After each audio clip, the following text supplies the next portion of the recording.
No, I'm waiting for you to say something. You don't get to go that long in between podcast appearances and then just like waltz in waiting for Brady to start it.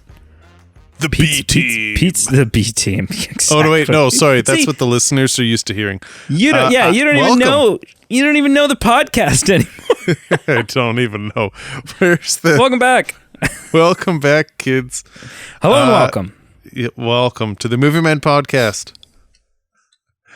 I don't even know where we are. No, we are. And then here you say, finally. "My name's Pete." I'm Pete. What's your name? Oh my God. And then you come up with some half-assed descriptor for me that you never think about in advance, even though you do it every time. So sometimes it hits and sometimes it doesn't. The voice that you're familiar with more than mine is Brady. I feel like you're getting salty. What is happening? I'm not. Right now? I'm not. No. I miss you, dude. Like, it's been a hot minute. I miss you. I miss our back and forth banter. I miss the way that you laugh unreasonably at half the things I say. I thought you were going to say I miss the way you cry.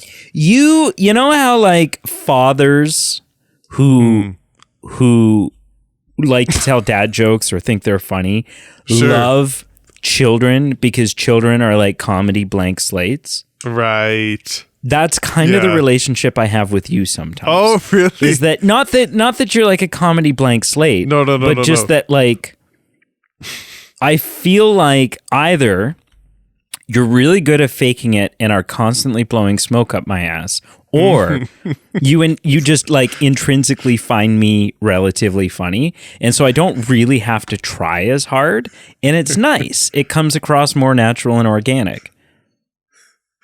Yeah. It's just like the pyramids. This will remain a mystery, and it'll be one of those great unknowns. See, it's very different. With Carl, I have to make like fart jokes or something before he'll start laughing. It's much more work. And then it's stressful for me because in order to get Carl to laugh, are you okay? I'm okay. In order to get Carl to laugh, I have to like walk the line of like podcast appropriate and not podcast appropriate. So yeah. I feel like this podcast is based on two things. One is making me uncomfortable, and two is ripping on Carl Eastman. Exactly. So hello and welcome to Misery. Not only a descriptor of the main character's position in the film, not only the name of the character's titular character in his book series, but also I feel like Pete's experience while sitting and watching this film. Correct me when I go off path here. I'm tracking so far? You know, let's get into the initial impressions. You may be surprised. You might not be wrong, but you might not be surprised.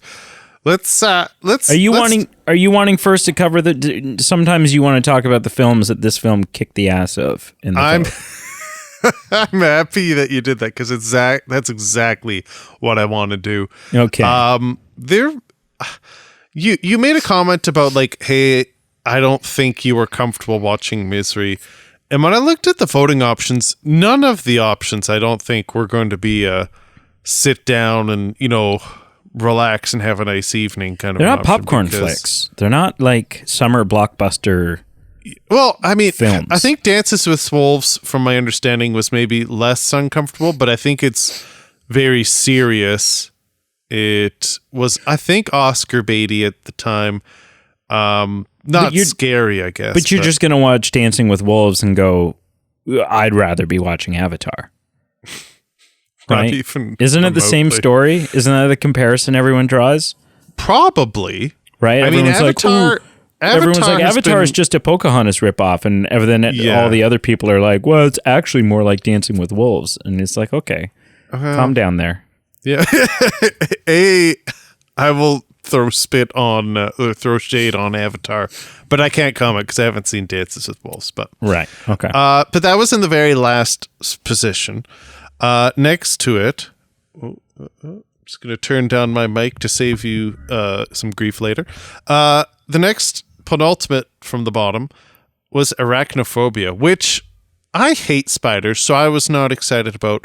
But you did describe it to me, and it actually sounds somewhat intriguing because it sounds like the spiders aren't the focal point. I, too, like, if there's a spider squisher or spider freer in our house and a spider outdoor relocator in our house, it is not me. Oh, absolutely. It is not me. I will get Brienne out of bed to come and deal with a spider. Does she mind? Greatly. Yeah, pisses her off to no avail.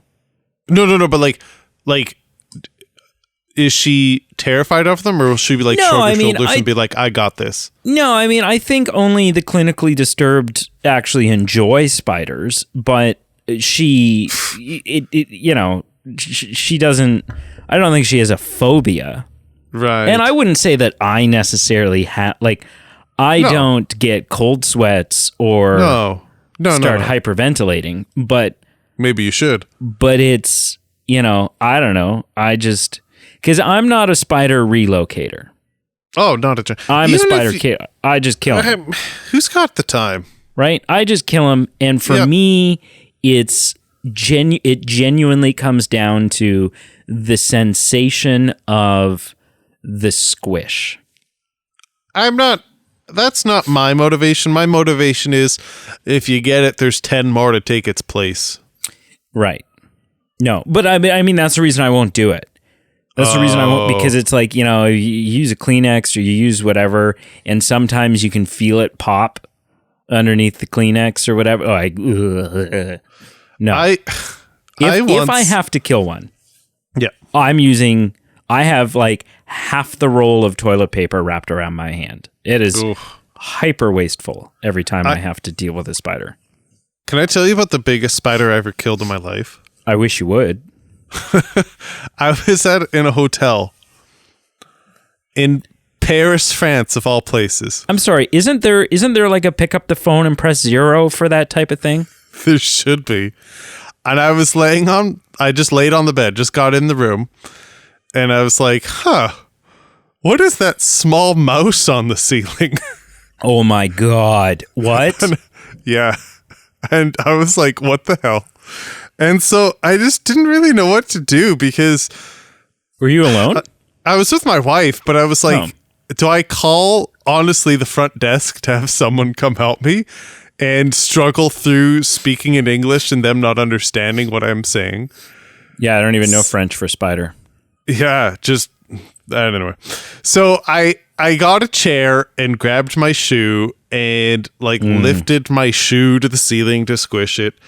And I'll wrap the story up with it wasn't a squish. It was that a crunch happened, and it was one of those. One of the legs fell off and literally bounced off the bed and then hit the floor. Oh gosh. This was a mini tarantula you were doing. I mean, reality speaking, if he had a measuring stick out, it probably wasn't that big, but it was big. So what is your wife's stance on spiders? She's of the same, kill them, move on, but 9 times out of 10, I'm usually the one who deals with them. Oh, yeah, no, I don't even deal with them if I can help it. I'm considering having you and your partner move in with us. Yeah. Just so that your partner can deal with them all in our house. Yeah. I'd be like, hey, can you do this, Brienne? Come on. Yeah. And she's constantly frustrated by it. But it's, got to do what you got to do. Know your strengths. Right? Absolutely. So, absolutely. Yeah. The next film, then third, or I guess second place, was Goodfellas. Yeah. And I put it on the list just because it's famous. I think, from my understanding, and I'm not going out on a limb here, it would be one of those films that is probably uncomfortable in the same way, just because, I'm assuming it's mob related, so there's going to be some killing. It's a Martin Scorsese film. There's going to be a lot of violence. Joe Pesci's doing his thing.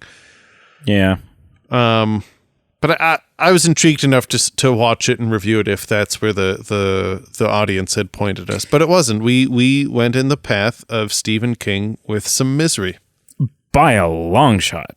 Not even close. It was like popular vote, Patreon vote, night and day.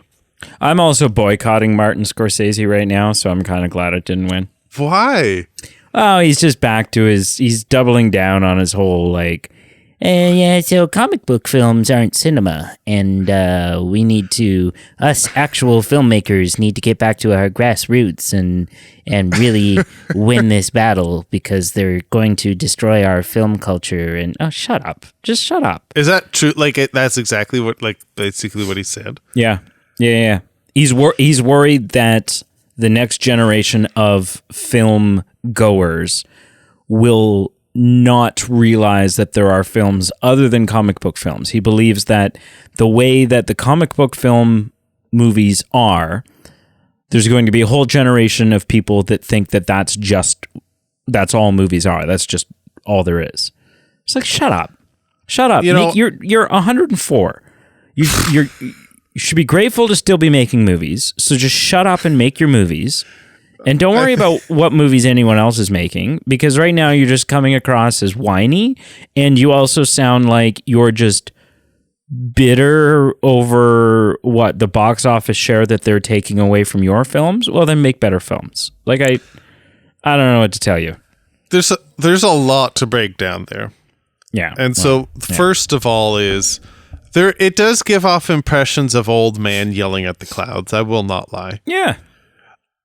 I do also wonder, why are you getting so upset about this? Because you are incredibly accomplished, both financially and what your films have done. Yeah. Scorsese, that is, and academically, like from Oscar winning and nomination perspective. So I don't know. I'm getting super armchair psychologist here, but it's like, what's insecurities do you have that like it's apparently that problematic to you? Yeah.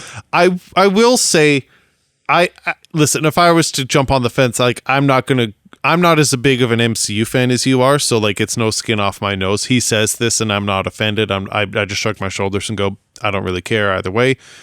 But I would say, MCU films aren't the only films that, even if that's true of what he's saying, are doing this. No. There are so many other films that are just trash and garbage that, there will always be more artistic films out there. Mainstream films are usually different, and it's not just MCU films. And MCU films just have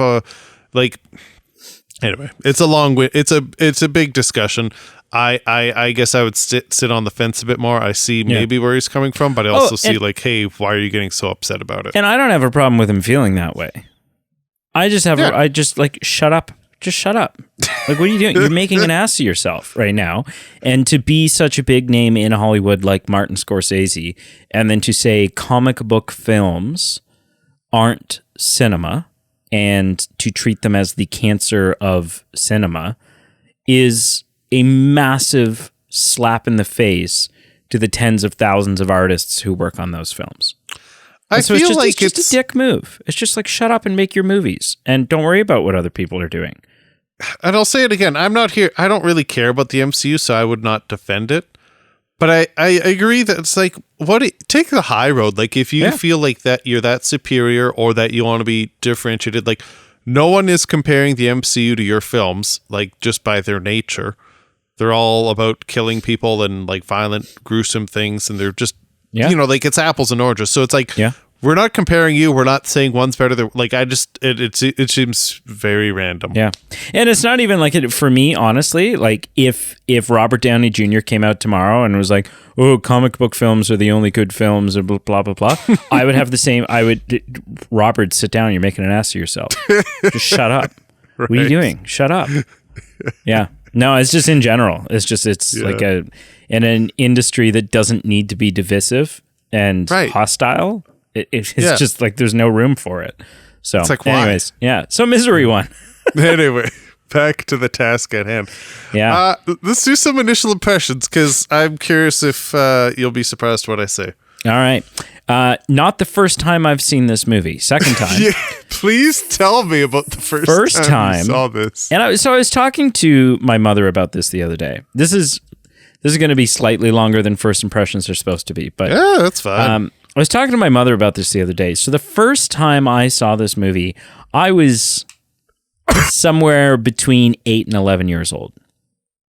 That's okay. Maybe not the target audience. Maybe a little younger. Yeah, but definitely not older than 11. I would say probably could have been 7, but it's probably like 7, 8, 9, in around there. Wow. And okay. my grandmother showed it to me. I was just gonna say, I don't think that's on the Disney Channel. Now she also showed me several. She was the one that showed me Arachnophobia. There's a couple of films I watched at Grandma's house I wasn't supposed to watch, and I was asking my mom this the other day because when my grandmother passed away,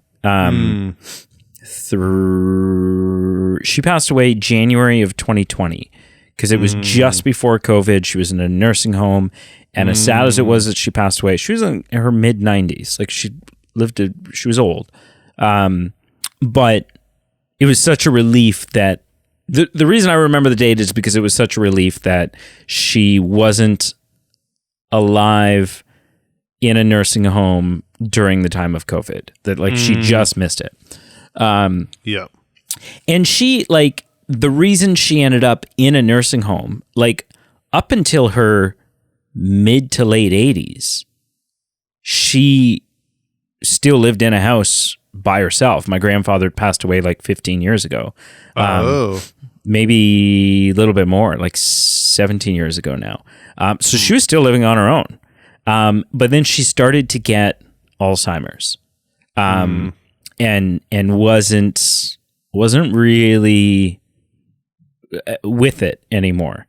But that only happened in the last 10 or so years. And so then I asked Mom, I was like, why, like, what were the circumstances around her showing me the movies that she showed me? Because she was still completely with it back then. Like she didn't have dementia. Like it wasn't, like what the hell was she thinking?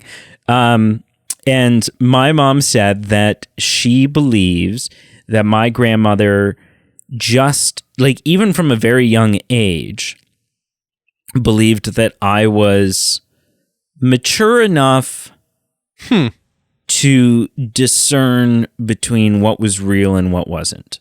And that, another example was I was never allowed to have toy guns growing up, right? We had like a super unrealistic looking water gun. Well, that was about it. No toy guns.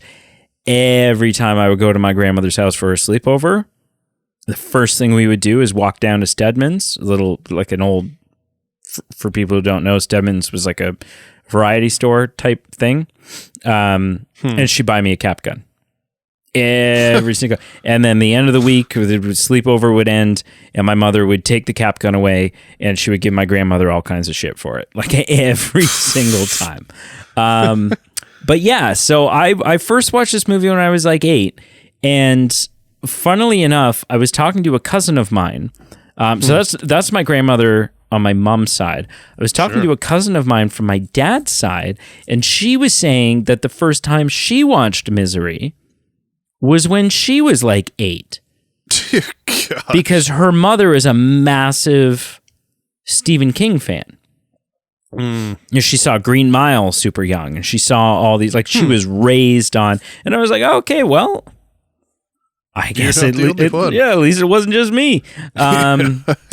And so anyways, it's a movie that I didn't remember very much of. I remembered Kathy Bates getting her head bashed in with the typewriter. And I remembered him lying at the bottom of the stairs. As a side note, like, how does she stand up after that? She's Kathy Bates. She's the unsinkable Molly Brown. I mean, yeah, I guess.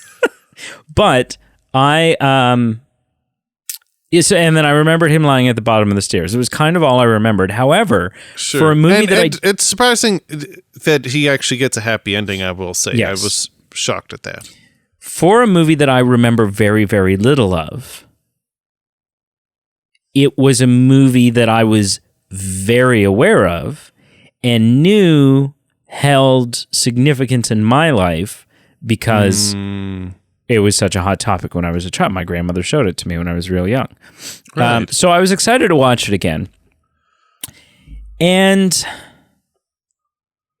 it's got some tackiness because of the time that it's set in. And there's some really great tension. There's a lot of really great moments and some things that I'm excited to confer with you on and potentially debate with you. Ultimately, I think I was hoping that the film, and maybe this isn't just a criticism of the film because I haven't read the book, so maybe it's an issue with the book. I don't know. I think ultimately I was looking for the movie to have something to say. I think I was like, this could be, I think the movie's good, but I think had it left me pondering something or thinking deeply or, like had it had some sort of real existential question that it was asking, then I think it would have bumped it from good up to excellent.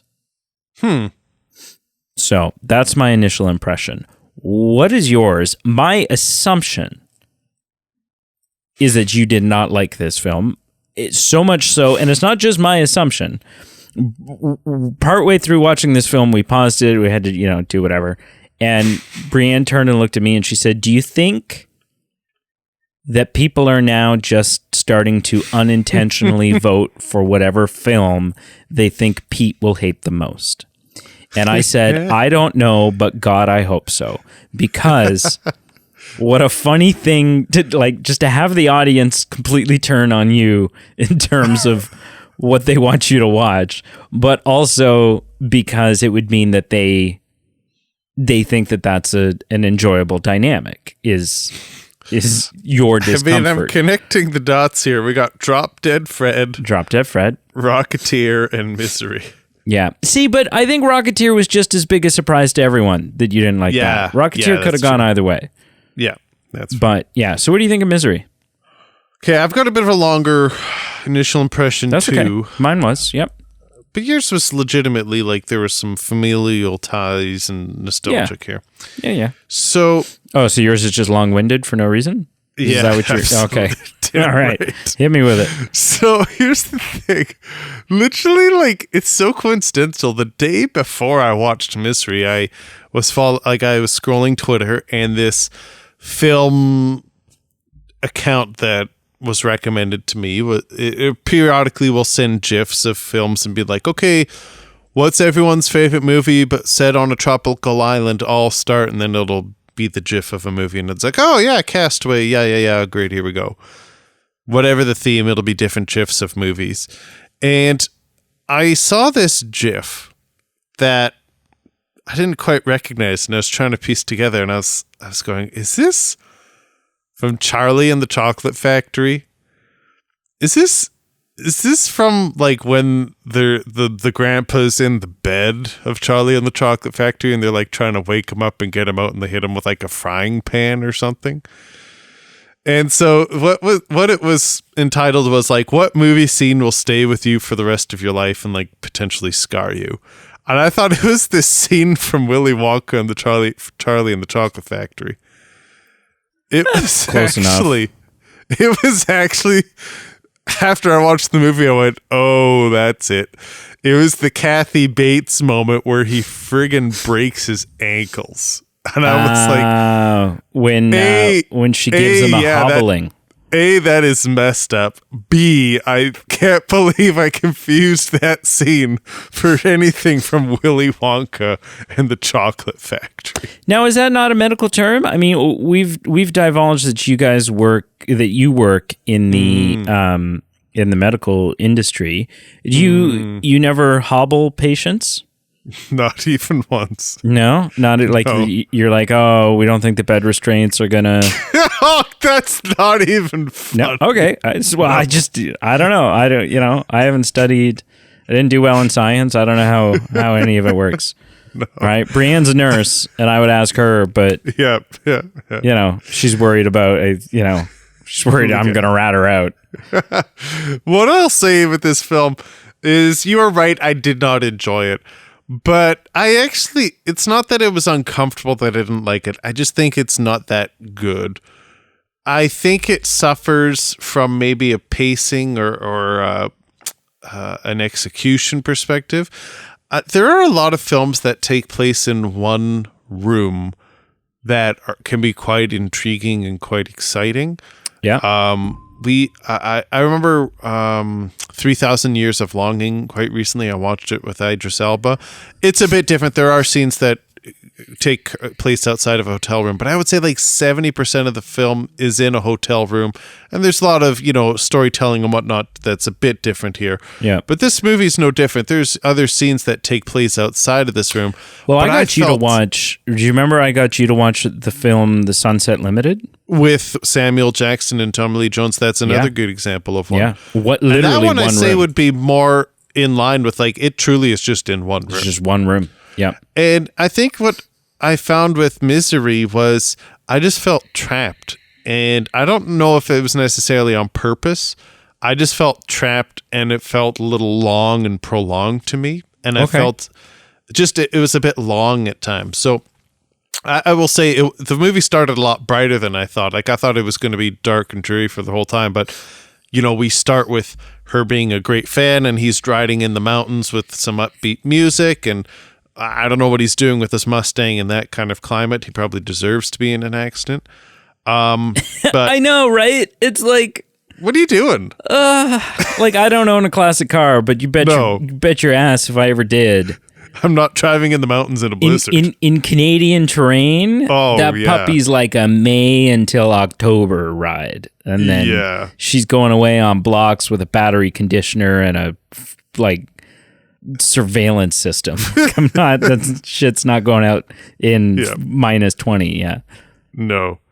But yeah, there was always this uneasy feeling when, I'm your number one fan. And I think maybe in pulp culture, I just maybe wasn't aware, but I was, had some underlying knowledge of references to this film. And, I was intrigued and curious to start. Believe it or not, my anticipation was high. And then it just kind of went down further and further. I will say I was surprised. I thought that her finding out the character was killed was going to be more at the climax of the film, that maybe she just got creepier and creepier, but him killing off her favorite character was going to be the tipping point. And that happened quite early. I will say I was a little surprised by that. Yeah. But you know what? It has some interesting elements, this film, both, being a horror film or whatever you'd classify this, thriller. And I was surprised we got a quote unquote satisfying end, even though he's clearly emotionally scarred, as anyone would be. But I was surprised it ended in the way that it did.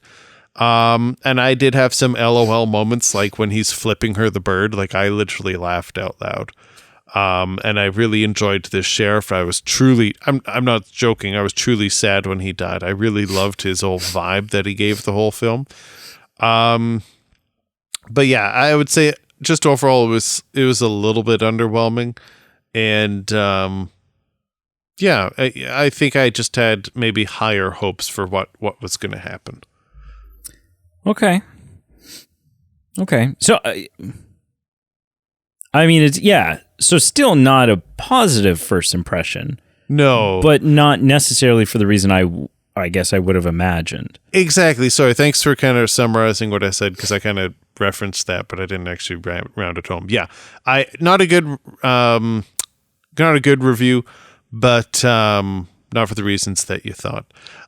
Two things that we need to get to are just Stephen King films and the director Rob Reiner. Those are two themes that we have to touch on. Absolutely.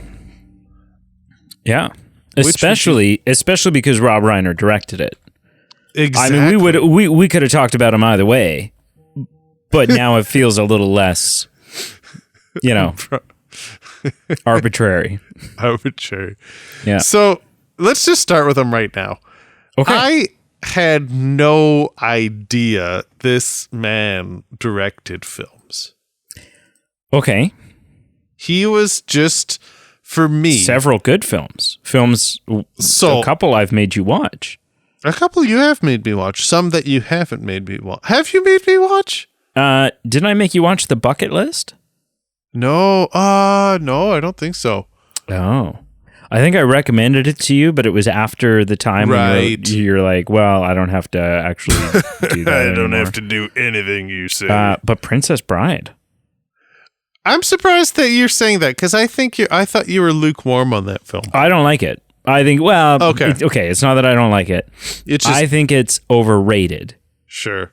But I recognize that it's iconic. I think that it's kind of like Paddington 2. Is it the best film of all time? No. I think it might be, but that's... Shut your mouth. But the thing with Princess Bride is that it's accessible to so many people who like romance, people who like fantasy, people who just want something like, it's not like, hey, we're watching the time travel. That's not a good example, but we're watching, Inception. You gonna say The Time Traveler's Wife? Yeah, I was like, that's a bad example. What? But like, hey, we're watching Inception tonight, and it's like, okay, some people are going to like that if they like action or thriller, but the rom-com crowd is going to be like, hey, I'm not here for that. Yeah. But yeah, so for directing, I didn't realize. So one of the earlier things that he's made that is a friend of mine he purchased this for me, a rental, and emailed it to me to watch. So Rob Reiner directed This Is Spinal Tap. Oh, really? I thought you were going to... Okay, he did, and I thought you were going to graze past that because not a lot of... it just doesn't seem like it's down up your alley at all. It's a very niche, very out there comedy. But everybody knows it for whatever reason. Until a few years ago. Okay. Yeah. I didn't realize he directed Stand By Me. Stand By Me with River Phoenix and Will Wheaton and oh my gosh, Kiefer Sutherland. That falls in the same camp as Princess Bride. It's not the best movie of all time, but a lot of people are well familiar with it. Iconic. Princess Bride, you already mentioned. No clue he did When Harry Meets Sally. Met Sally, yeah. Billy Crystal, Carrie Fisher, Meg freaking Ryan. Big crew. Misery, obviously this. A Few Good Men. A Few Good Men. Right? Yeah. And then those are the big studs for me. There's other things, like you said, the well-known stuff like Bucket List and things like that. But like that is not nothing. And I think, so it's not just that list is impressive and I wasn't aware of it. I just had always pegged this Rob Reiner is a guy who, had a very brief moment in This Is Spinal Tap, a smaller role in acting roles. Now I'm talking an acting role in Sleepless in Seattle, an acting role in First Wives Club. He's the father in Wolf of Wall Street. Like nothing big, he's not playing Hamlet in a he's Hamlet, supporting. but supporting roles. And ironically enough, he plays someone, no clue who. He plays someone in The Jerk. Oh, yeah. So I think your favorite movie. I think what blows me away is this guy who I had always pictured as a guy who made his bread and butter in Hollywood, but was not a big actor. I realized had this whole other half to his career where he was just hitting blockbuster, and I that's impressive to me, and it was eye opening. Mm-hmm. Truck driver picking up Navin. In The Jerk. All right. There you go. Oh, he's in an episode of Frasier. We have to review that. We have to review someday. We have to do a face-off between The Jerk and Lost in Translation. Okay. Yeah, we can do that. Oh, he played himself in the Hannah Montana movie. No way. Or TV series, I guess. It was the TV series. Yeah. Go. Okay, cool. Mm-hmm. Yeah. We do have to go over the cast as well. Okay. I agreed. Yeah. Do you want me to take the reins on that, or you want to do that? Sure, you go right ahead. All right. There. Let me just pull up the official list so I'm not skipping over anyone. It's something I would normally do prior to the show, but, carpe diem. So obviously we have James Caan, plays Paul Sheldon, the writer. For me, literally the only other project I recognize him from is the father being the father in Elf. Yeah, and obviously there's quite an age difference there, so he looks much older in Elf. Have you not seen Get Smart with the Get Smart remake with Anne Hathaway and Steve Carell? I don't remember this guy in him, but apparently he's there. Apparently he was there. He did a voice in the Godfather video game. No. He was in Godfather Part 2, but we still haven't. Oh, and Godfather Part 1. He plays Sonny Corleone. He plays one of the Corleone guys. That means nothing probably to you. Important. Yeah. Okay. Well, yeah. So and I think he's excellent in this role. Oh yeah, he's really good. I will say, I don't know if those are his real feet in this film, but like when he first showed up at Kathy Bates' house, his feet and legs, like I don't know if that's just getting better on its own. I'm gonna just putting it out there, right? Yeah, and we'll get into his injuries in a bit here, but do we have to? Kathy Bates, yeah, a young Kathy Bates, younger. I mean, we've seen It's only 7 years later she's in Titanic. I think this is the second Kathy Bates movie I've made you watch, right? Yes. Because I made you Schmidt. Yeah, I made you watch her get naked in a hot tub in About Schmidt. You certainly did. You're welcome. And the other really big one that I want to touch on is Richard Farnsworth, who plays Buster, the sheriff. I loved him in this role. Loved him. This was heartbreaking for me because Richard Farnsworth plays Matthew Cuthbert in The Anne of Green Gables. He's the quiet, old, soft-spoken adopted father of Anne Shirley in the 85 one that we've been watching a lot of. And no way. And so seeing him in this did two things. Mm-hmm. One is it cemented him in my brain as an actor, whereas I would rather have just thought of him as Matthew Cuthbert. Oh, that's because I'd never seen him in anything else. Mm-hmm. Right? To me, he was just Matthew Cuthbert. And so seeing him as an actor was a little sad. Yeah. Seeing him get his chest blown out. like literally graphically murdered. Yep. That was tough. It was. But I endured. And he's great. He's absolutely great. And he carries the same charm in this that he does in Anne of Green Gables, where he's just this like sweet old man that you want to, sit and listen to tell stories and stuff. Like he's just fantastic. Yeah. And then I'm not super familiar with Frances Sternhagen, who played his wife, but their dynamic was fire. Yeah. Was absolute fire. Yeah. She's just like the old nagging wife who he has come to just start to, he chooses his battles. He lets a lot of things go in one ear and out the other because that's how he maintains his sanity. Mm-hmm. So... are there any other cast members that stick out to you? Not that she was familiar, but I thought she did well. Was the actor who played the agent, Lauren Bacall. Yep. I thought she really did well. It was a very minor role, but it was very well done.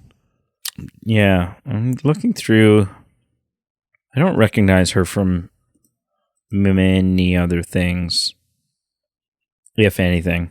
And that's kind of it. Like there's the waitress at the restaurant, and there's the guy sitting in the booth eating his pancakes, and then but like it's a small cast. Yeah, very small cast actually. Very small. Interesting. Yeah. So speaking of his injuries, something I wanted to simply just ask you about. Dear gosh. Obviously she hobbles him.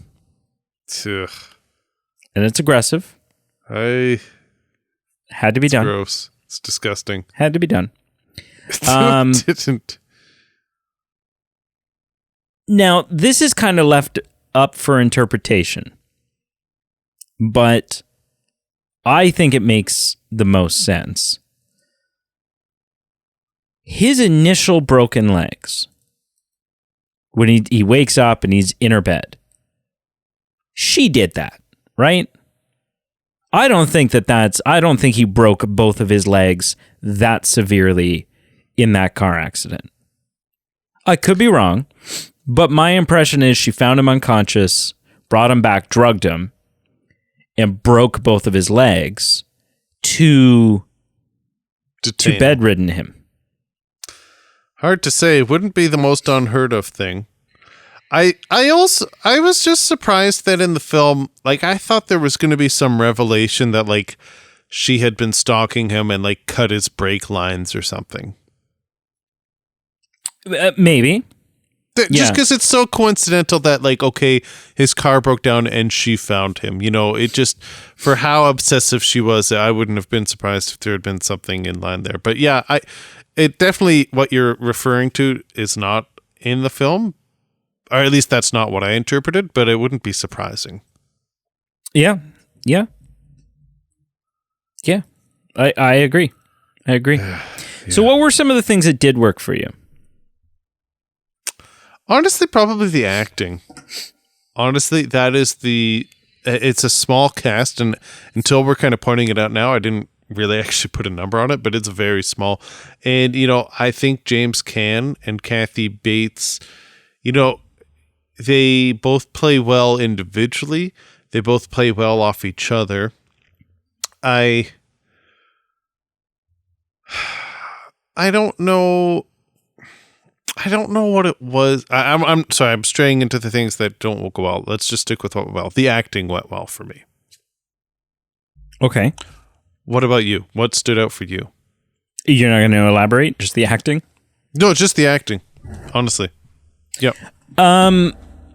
I think there was I think it did a good job of creating some really tense moments. Like, obviously, him, you know, he's the first time he gets out of the bedroom and he's kind of exploring the house and he hears her pull back into the driveway. Mm-hmm. That kind of race back to the bedroom and not knowing what's going to happen. I think that's cool. I think this is coming up, so it makes sense for me to bring it up here. I think what I found struggling, where I found like it was just very stasis and not moving, it was just this very weird combination of he has mobility and he can do some things, but he's still confined to a wheelchair, still kind of timid and afraid to run back to his room when she comes home. I'm thinking of other movies like, say, The Shining or The Mist, other Stephen King films where, you know, there's greater parameters and limitations on what people can and can't do, like the mysterious, the supernatural. All these things kind of have, you know, clear limitations on, okay, this is the fear that you're living in. This is why you can't do something. As with her, like, I think it just kind of got to a point where I finally went, like, when he threw the typewriter on her head at the end, I'm like, you should have done this a few hours ago. I mean, you know, you don't have to kill her by any means, but like, it's clear she's stringing you on even before she starts doing some weird batshit crazy stuff. Yeah. I think you got to jump her. Like, when she comes in the door, hide behind it and like kick it in her face, like take her down, tie her up, and then get out of Dodge, and then, you know, have the police come get her. I think that's it. I think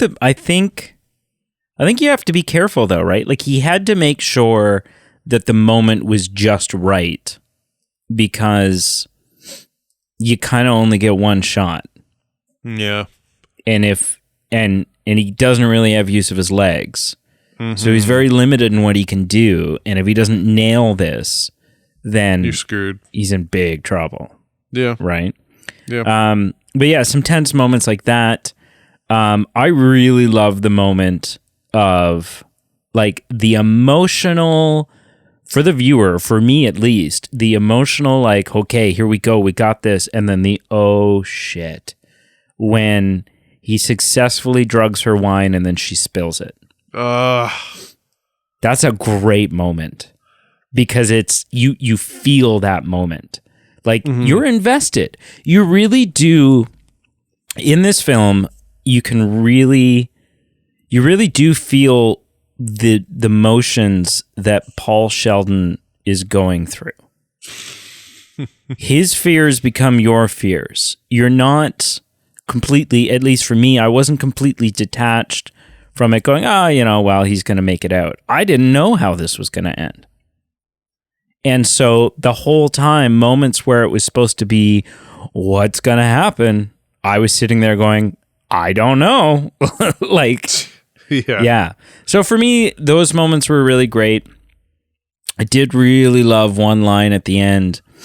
Sorry, just before you go on, I will say, I will acknowledge you that for me, the intensity wasn't there. The tenseness wasn't there for me. It didn't really work. But I will say that one scene at the dinner table with the wine, yeah, that got me hooked too, where it was going, okay, this, I'm feeling the stakes. I'm really empathizing with him. And when it spills, you take this, you gasp and go, ugh. Well, and then because you start questioning everything, right? Like, did she know and she spilt it on purpose? And that's the question. So much. I liked the B story of her past as a nurse and those news clippings and stuff like that. I think I would have liked that to have been explored a little more. Mm-hmm. Because we don't quite get enough details about, we just know that she's creepy and she's done stuff like this before. Mm-hmm. But I'd kind of like to know what, or like some clever depth to that. Yeah. I did really love one line at the end. It's like a year later or whatever, where he's mostly recovered. He'll probably walk with that cane for the rest of his life. Gotta wonder. Yeah. Amazing that he's down to just a cane. But when he's sitting in the restaurant or whatever, and he's meeting with his agent, his manager, and she's talking about, like, clearly he's written a novelized version of the incident of being in the house with Annie Wilkes, and kind of he kind of suggests, like, this is just for me. Right? Like, he wrote it out, I think, as part of his recovery process. And the manager is, like, Marcia is making some suggestions or some edits or whatever, and wants to sell it, and the character that we could turn this into, and the series, and like she's seeing it from a business perspective. And Paul says this really great line where he's like, so what I'm hearing is you want to make money off of the most horrible experience I've ever had, or something to that effect. And I thought that was a great line. And unfortunately, the closest the movie really came to having something profound to say. And it kind of came in one line right at the end. And that was it. And if you blink, you miss it. And if you watch it, you still don't get it.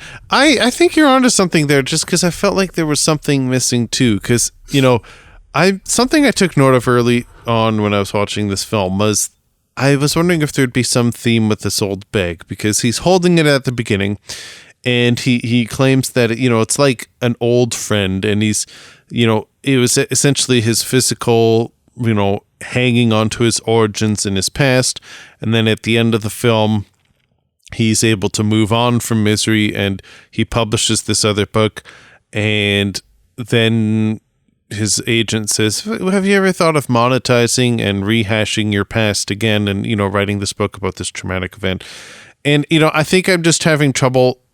Either I missed it and it's very subtle, or it wasn't connected in a more profound way of just some of these underlying themes, like you said, having something more profound and kind of threading the needle and working them all together. And it just wasn't there. Mm-hmm. Yeah, exactly. But I do like, again, too, in that same conversation, he's talking about how in some ways she saved him. In the only way that she could be saved. Shut up. Shut up, jackass. But you know what I mean? Like, yeah, how that was an experience that has changed him for the better. Mm-hmm. And that was interesting too. For all we know, she did, paint a picture of him wearing the heart of the ocean. Yeah. Wearing his arm sling. And only his arm sling. Oh my gosh.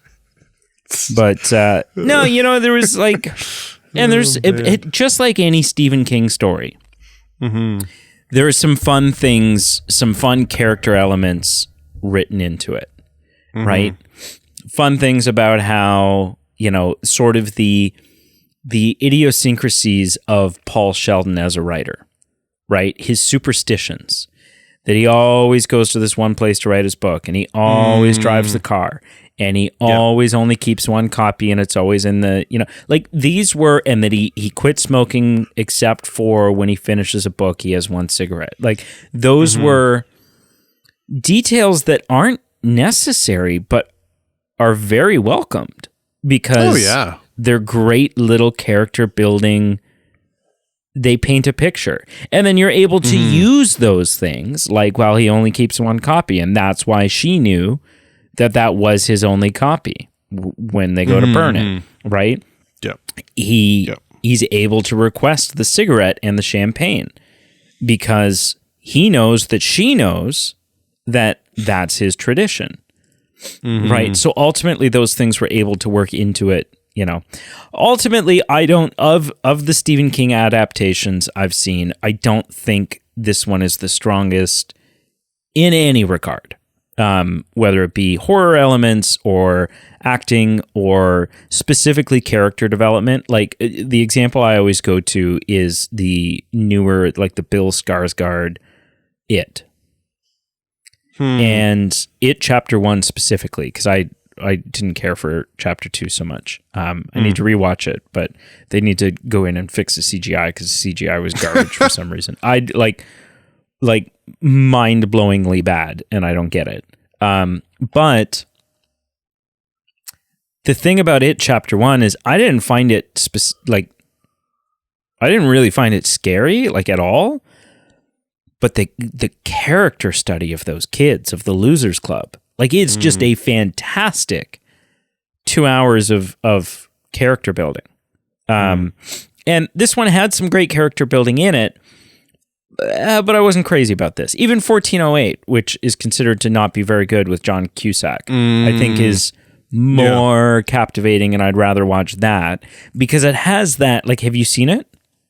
I have, and that's actually another good example of a film that primarily takes place in one confined room, and it's but it's just really captivating because there is this what's going to happen next supernatural aspect of the room. What's going to happen next, and what even is happening right now? And for what I remember correctly, even throughout the film and at the end, there's some things that make you question what is happening and what's not.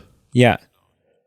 So I would agree with that. If I'm comparing with other Stephen King films here, I thought The Mist was more captivating just because the stakes were higher, and you felt this tension growing and building, and I just felt like it had a better tempo. I feel The Shining is probably the most profound or the best films I've seen of Stephen King. Still haven't seen The it. Shining. Yeah, it's not even just that it's iconic. Like, it just has some very well made. It's got some good techniques that it uses. It makes you feel uncomfortable. It's got some interesting themes. It's got some interesting, aspects to it. So I think that's clearly the best. And even kind of off the radar here, but there was this film.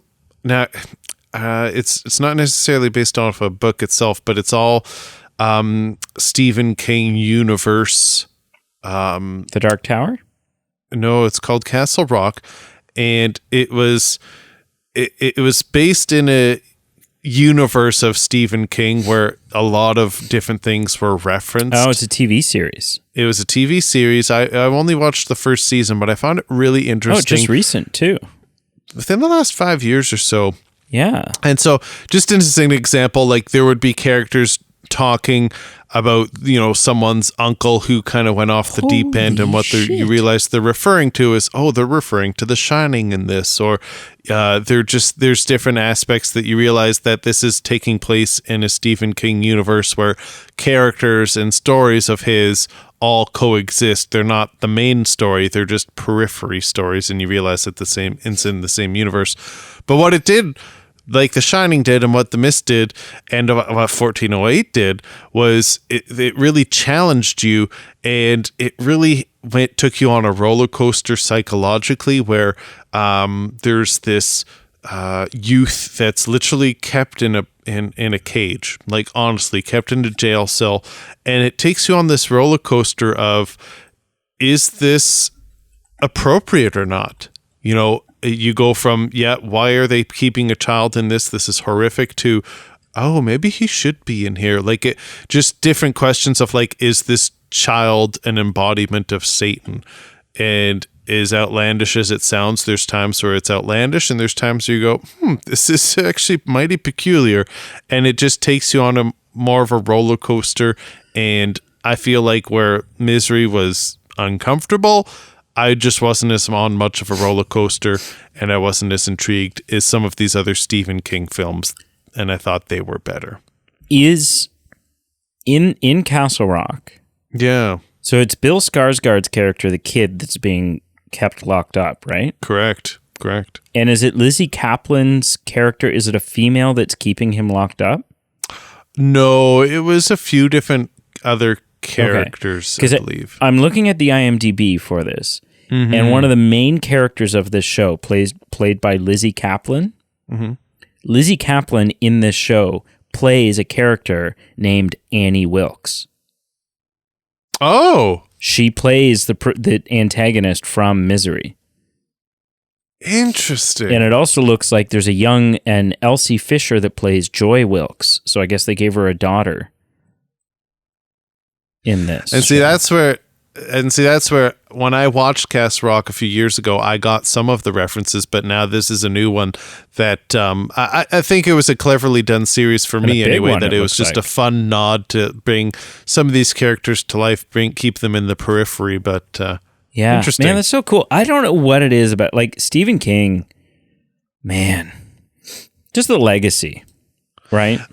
It is. Like, movies like Firestarter, and again, these are obviously based off books, but Firestarter, Carrie, obviously, The Shining, It, Misery.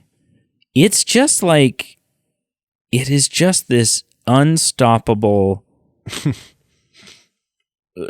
I don't even know how to. The Mist, right? Like it's just incredible. It is incredible. How many? I know this number is ridiculous. How many books has Stephen King written? It's the first one that comes up. What'd you guess? How many books? 47. Over 65. There you go. Wow.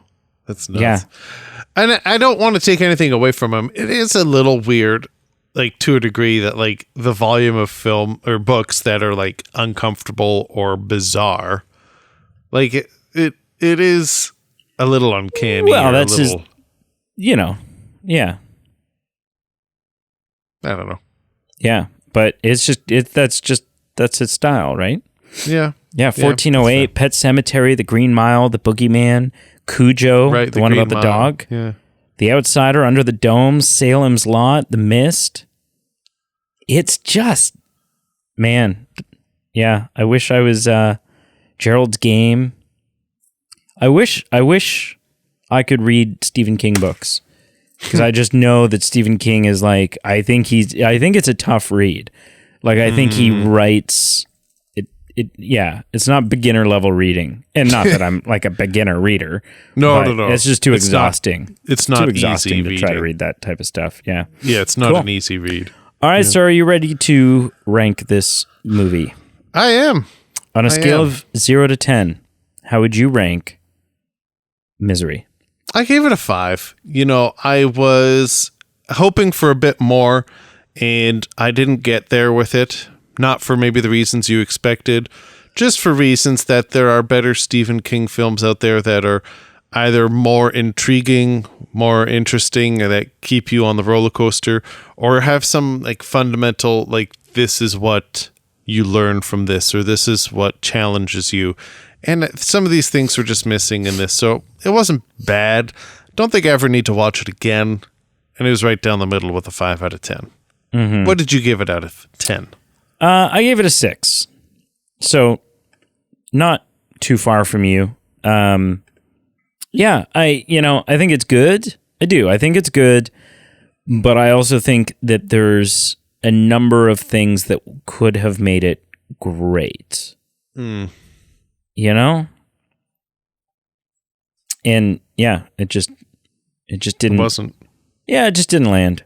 Yeah. Didn't land in the way that I thought it could have, that it had the potential to. So, yeah, cool. What'd you watch this week, sir? A few things. I watched a 1991 cartoon called An American Tail, 5L Goes West. I wanted to go down the nostalgia train. Remembered watching it as a kid, so I watched it with my oldest child. And I give it a 4 out of 10. It really didn't hold up. There's a lot of Disney cartoon movies that I've watched, or even just cartoon movies in general, that I watch now as an adult and go, ooh, like that still slaps, that holds up. And this was not one of them. It was tolerable at best. It had a couple funny moments. And of note, the cast, like, it's got John Cleese who plays a role, and this was James Stewart's last acting credit. Oh, really? Yeah, and I didn't realize that. And when I was watching this, like, there's literally a scene at the end where he plays this old kind of washed up sheriff, and like this, and when the movie's literally ending, there's like a sunset going down, and this sheriff who's voiced by him goes on this tangent on like, oh, well, the sun's setting on one person's role, but that means that it's time for someone else to take over. And when I found out this was his last acting role, I went, wow, like what a profound kind of monologue to have in this kind of children's cartoon that would have gone over most kids' heads. Maybe the parents would have appreciated that. But other than the James Stewart aside, a 4 out of 10, it was a very meh cartoon. Didn't hold up for the nostalgia. I watched 2012's Jack Reacher. Went down the Tom Cruise train again. I give it a 5 out of 10. It's your cliche, okay, here's the Johnny everyman who's really good at being a super spy agent, and, he's good with guns, and he's, does everything right, and it's a Tom Cruise film. It's a Tom Cruise film that he totally had a hand in, like, all right, we have to make this character like really good at everything, and like, all the men want to be him, all the women want to be with him, and about 6 inches taller. Exactly. I gave it a 5 out of 10. It was corny, but I might actually consider watching the second one just because it was just kind of a bit of a hoot. Okay. The last movie I watched was from 1977. And it's an iconic movie. I had never seen it before. It's called Saturday Night Fever. It is starring, obviously, John Travolta, Joseph Cali, Donna Pescow. I will say, it sucked. I gave it a 3 out of 10. It's rated R. It It really did not age well. And so I was trying to understand how I felt about this movie, listening to, different people review it. And it is so beloved.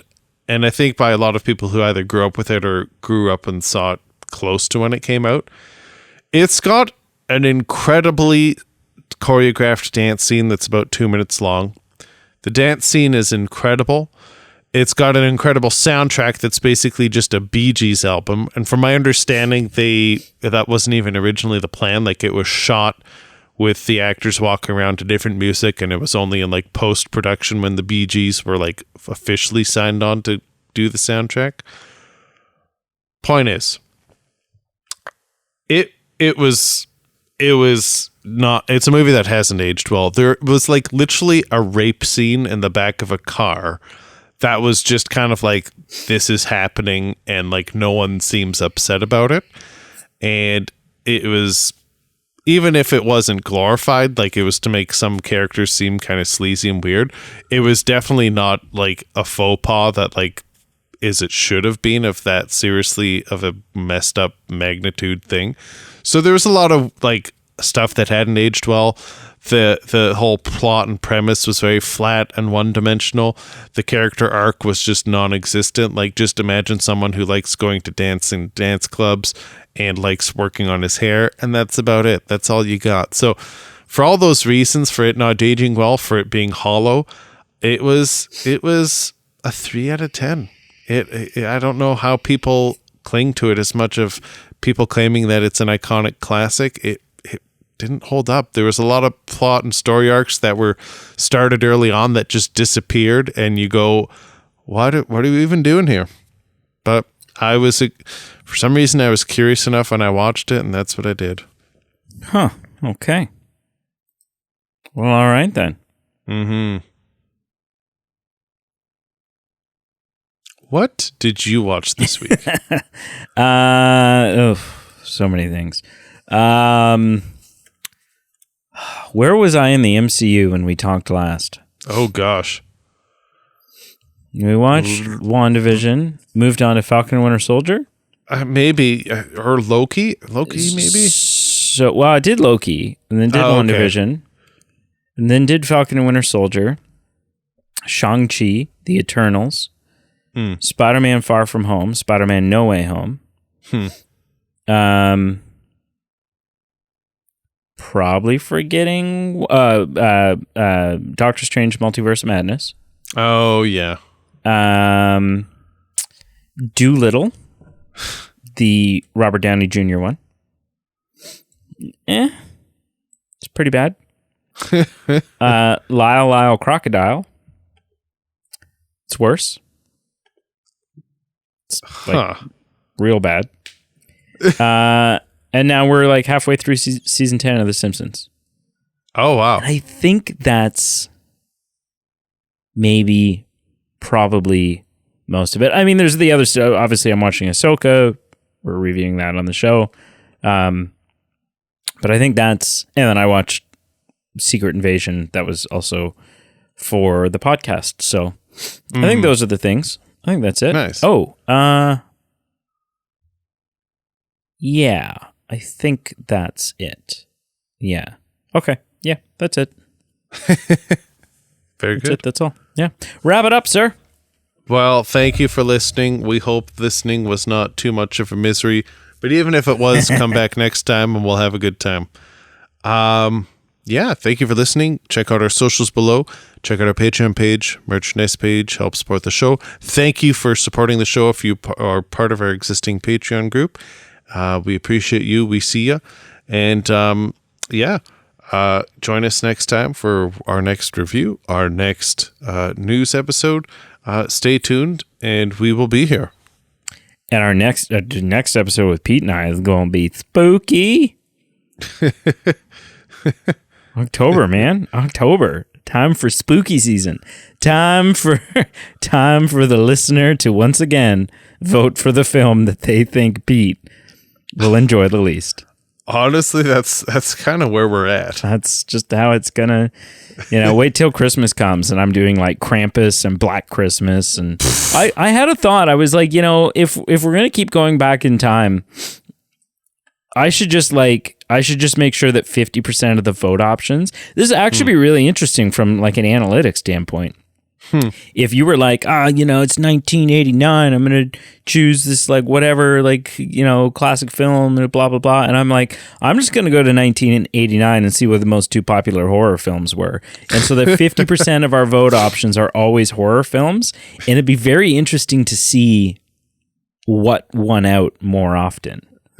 Maybe we have a horror podcast and we just have no idea. We never even knew. The untapped potential. Yeah. I don't know. I don't know.